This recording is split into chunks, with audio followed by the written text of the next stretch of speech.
Reis, capítulo 19, versículo 9. A partir do versículo 8. Levantou-se, pois, comeu e bebeu, e com a força daquela comida caminhou 40 dias e 40 noites.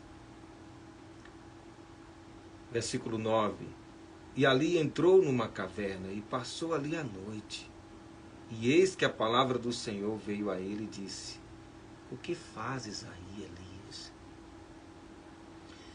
E ele disse: eu tenho sido zeloso pelo Senhor, Deus dos exércitos, porque os filhos de Israel deixaram o teu conserto, derribaram os teus altares e mataram os teus profetas à espada. E eu fiquei só. Estão tentando tirar a minha vida também.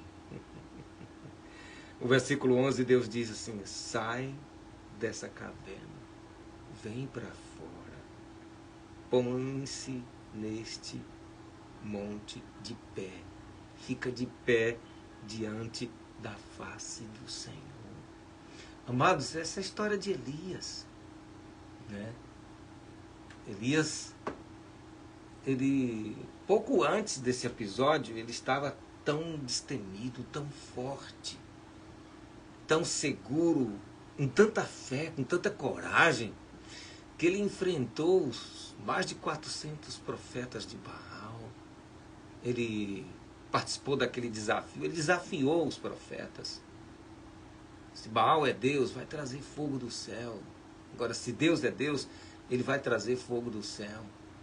E os profetas de Baal ficaram ali até tarde, gritando, e Baal não derramou fogo sobre o altar. Mas quando Elias clamou ao Senhor, o Senhor foi e consumiu o altar com fogo. E ele perseguiu e matou os 400 profetas, muito mais do que isso, era muito mais gente. Que homem de coragem, né? Mas quando Jezabel procurou para se vingar, né? Esposa de Acabe, ela mandou um recado para ele: vou fazer com você o que você fez com os profetas. E ele fugiu com medo daquela mulher. E estava aqui, no meio do deserto. Saiu sozinho, não quis mais a presença do seu auxiliar, do seu moço, aquele servo que andava com ele. E foi para o deserto e caminhou sozinho, cheio de tristeza, de angústia, de amargura, de medo, de depressão. Chegou debaixo de uma árvorezinha e pediu para morrer. Ah, meu Deus, eu não sou melhor do que os meus pais, e eu estou sozinho, me mata, me leva. Depois um anjo veio e acordou Elias. E ele viu que tinha um pão em cima de uma pedra, uma botija de água. E o anjo disse: come. Ele comeu. Aí voltou a dormir de tanta tristeza e tanta angústia, desistindo da sua vida, com muito medo no seu coração. E o anjo acordou de novo. E tinha mais comida. E ele comeu. Mas a partir daí ele se levantou e foi para o monte do Senhor. Com a força daquela comida, diz aqui o versículo 8, ele caminhou 40 dias e 40 noites. Mas chegando ali no monte, ele entrou dentro de uma caverna. Ele entrou dentro de uma caverna e ficou ali, passou a noite. E o anjo foi: o que você está fazendo aí? Deus estava falando para ele, como se ele estivesse falando: eu não te chamei, eu não te alimentei no deserto, eu não te busquei ali, te resgatei para você entrar numa caverna. Sai dessa caverna. E aí Elias disse, quando o anjo perguntou: o que você está fazendo aí? Quando Deus perguntou: o que você está fazendo aí? Ele disse: eu fiquei só. Mataram os profetas, eu estou sozinho. Eu estou sozinho. Sozinho como, Elias? Sai e põe-te de pé perante a face do Senhor. Eu não vou contar a história toda, mas o restante Deus disse, você não está só. Eu reservei para mim mais de 7.000 homens que não se curvaram diante de Baal. E Deus deu uma nova missão. Vai, volta e faz aquilo que eu te mandei fazer. Você não está só. Quantas vezes nós estamos vivendo dias de lutas e que a gente pensa que está sozinho. As coisas não aconteceram conforme a gente queria, ou pensava, ou sonhava. Porque os planos de Deus são maiores, são melhores, mas muitas vezes a nossa ansiedade impede de ver, de enxergar aquilo que Deus está fazendo. Todas as coisas cooperam para o nosso bem, mas no meio da prova, da tribulação, é difícil a gente enxergar isso. É difícil descansar, é difícil entregar ao Senhor. A gente quer resolver, a gente quer do nosso jeito. E muitas vezes deixamos de fazer o que é certo, confiar, adorar. E muitas vezes nós estamos curtindo a nossa dor e potencializando a nossa perda, o nosso problema, a nossa preocupação, a nossa ansiedade. E a gente se sente só. É natural do ser humano se sentir só. Mas uma coisa você precisa entender, e nós precisamos entender. Deus jamais nos deixa só, mesmo nos momentos mais difíceis. Até quando a gente pensa em desistir.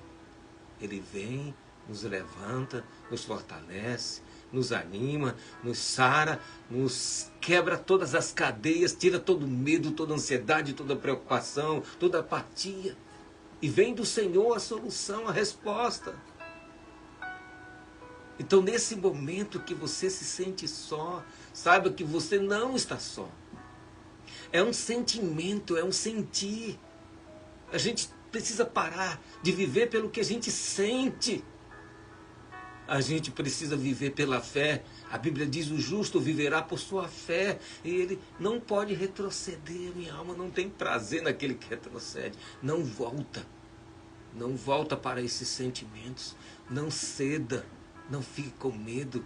Não fique com ansiedade. Não fique com nada disso. Mesmo que você sinta isso. Fique com as promessas do Senhor. Porque você não está só. Há um Deus que cuida. Há um Deus que caminha conosco. Há um Deus que sempre nos resgata quando precisamos. Há um Deus que não se esquece da sua aliança, das suas promessas para conosco. É esse Deus que nós servimos. É esse Deus que fala conosco todos os dias. É esse Deus que está te chamando hoje. Descansa na minha presença. Deixa eu trabalhar. Deixa eu terminar aquilo que eu comecei na sua vida. Você não tem ideia, nem olhos viram, nem ouvidos ouviram, nem jamais se passou pelo coração humano o que Deus tem preparado para aqueles que o amam. É isso que o Senhor tem para você. Mesmo diante de toda dor, todo sofrimento, toda preocupação, continue crendo, continue acreditando no Senhor. Porque os que confiam no Senhor são como montes de Sião, que não se abalam, mas permanecem para sempre. Vamos orar. Pai querido, Deus maravilhoso, eu oro por este homem, por esta mulher, por essa criança, por esta família, onde tiver um coração ferido, machucado, com medo, triste, abatido, oprimido, onde tiver, ó Deus, uma vida em perigo, onde tiver alguém, ó Deus, lutando contra cadeias, contra forças malignas, contra pensamentos de derrota, de medo, de ansiedade, que o Senhor venha agora, com o teu poder, com a tua graça, Senhor. A tua graça é que nos faz nos levantar depois de um tombo, depois de uma decepção, é que sara o nosso coração. Sara cada coração, Senhor. Quebra o que tem que ser quebrado, queima o que tem que ser queimado. Liberta aquele que precisa ser liberto. Levanta aquele que está caído. Renova as forças daquele que não tem vigor. faz algo novo, restaura todas as coisas. Aquilo que parece ser impossível, nada é impossível se a gente crê no Senhor. E eu creio e te peço, faz, Pai. Faz, Pai. Toque em cada vida agora. Toque em cada vida. Muda essa situação, muda a sorte desta família. Entra nesta casa com a resposta da oração impossível, com um milagre. Traz os sonhos de volta. Abre as portas desses sonhos, Senhor. Abraça esta vida. Essas pessoas que estão no carro agora. Essas pessoas que estão em casa. As pessoas que estão em outra cidade tão longe. Em outro país. Abraça essa vida com um abraço de cura, de força, de alegria. Renova sua fé, sua coragem. E quebra todo o mal. Eu te peço em nome de Jesus. Que a tua graça se manifeste sobre cada vida. Eu oro por fé em nome de Jesus. Receba a graça de Deus. Nós vivemos pela graça de Deus. Que a graça de Deus venha inundar o seu coração. Te dar forças para continuar e enfrentar de cabeça erguida. Como Deus falou para Elias. Te coloca de pé. Se levanta e coloca de pé perante a face do Senhor. O Senhor está te convidando para você ficar face a face com Ele. Mas de pé, caído não. Se levante. É uma atitude de fé. Eu vou me levantar e vou ficar perante a face do Senhor. Porque é o Deus que me sara, que me cura. É o Deus que me restaura. É o Deus que me ama. É o Deus que me fortalece todos os dias.